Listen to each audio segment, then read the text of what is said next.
ഇടവക അംഗം കർദിനാൾ പദവിയിലേക്ക് എത്തുന്നതിന്റെ ആഹ്ലാദത്തിലാണ് ചങ്ങനാശ്ശേരി അതിരൂപതയിലെ മാമ്മൂട് ലൂർദുമാതാ പള്ളിയിലെ അംഗങ്ങൾ. വത്തിക്കാനിൽ ചടങ്ങുകൾ നടക്കുന്ന സമയം ഇടവക പള്ളിയിലും പ്രത്യേക പ്രാർത്ഥനകൾ നടക്കും. മാർ ജോർജ് ജേക്കബ് കൂവക്കാടിന്റെ കർദിനാൾ പദവിയിലേക്കുള്ള അപ്രതീക്ഷിത നിയോഗത്തിന്റെ ആഹ്ലാദത്തിലാണ് ചങ്ങനാശ്ശേരി അതിരൂപതയും മാതൃഇടവകയും. ചങ്ങനാശ്ശേരി മാമ്മൂട് ലൂർദുമാതാ ഇടവകയിലെ ജേക്കബ് ലീലാമ ദമ്പതികളുടെ മകൻ വൈദികനായിരിക്കെ നേരിട്ട് കർദിനാൾ പദവിയിലെത്തുന്ന ആദ്യ ഇന്ത്യക്കാരൻ. ചങ്ങനാശ്ശേരി SB കോളേജിൽ കെമിസ്ട്രി ബിരുദം പൂർത്തിയാക്കിയ ശേഷമാണ് വൈദിക പഠനത്തിന് ചേർന്നത്. പൗരോഹിത്യത്തിന്റെ 20ാം വാർഷികത്തിൽ കർദിനാൾ തിരുസംഘത്തിലേക്ക് ആഹ്ലാദം പങ്കുവെച്ച് ഇടവകാംഗങ്ങൾ.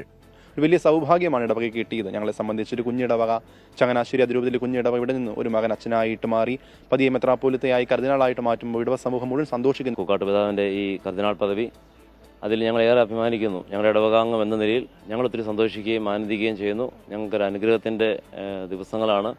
ഞങ്ങൾ ഒത്തിരി ഇന്ന് വൈകുന്നേരത്തെ ചടങ്ങിനൊക്കെ ഞങ്ങൾ എല്ലാവരും കൂടി ഒരുമിച്ച് ചേർന്നുകൊണ്ട് കാണാനാണ് ആഗ്രഹിക്കുന്നത്. ഞങ്ങൾക്ക് സന്തോഷമാണ്. ഞങ്ങൾക്ക് നിധി കിട്ടിയണക്കായി ഞങ്ങൾ ഇത്രയും ഒരു പദവി കിട്ടിയത്. അളവറ്റ ദൈവാനുഗ്രഹത്തിന്റെ ഫലമെന്ന് മാർ ജോർജ് കൂവക്കാടിന്റെ സഹോദരി ലിറ്റി. ദൈവം ശരിക്കും വഴിതെളിച്ചു അതുകൊണ്ടാണ് ഇങ്ങനെ ഇത്രയും ഒക്കെ നമ്മൾ എത്തിയത്. കാരണം സാധാരണക്കാരായി ജീവിച്ചു വന്ന നമ്മൾ സാധാരണ രീതിയിൽ അങ്ങനെ ജീവിച്ചു വന്നവരാണ്. അപ്പം ദൈവം ശരിക്കും ഒരുക്കിയതാണ്. വലിയൊരു ദൈവാനുഗ്രഹമായിട്ട് കണക്കാക്കുന്നു. Changanassery archbishop Mar Thomas തറയിലിന്റെ നേതൃത്വത്തിൽ അതിരൂപതയിൽ നിന്നുള്ള പ്രതിനിധി സംഘവും കുടുംബാംഗങ്ങളും വത്തിക്കാനിലെ ചടങ്ങുകളിൽ പങ്കെടുക്കും. 24 കോട്ടയം.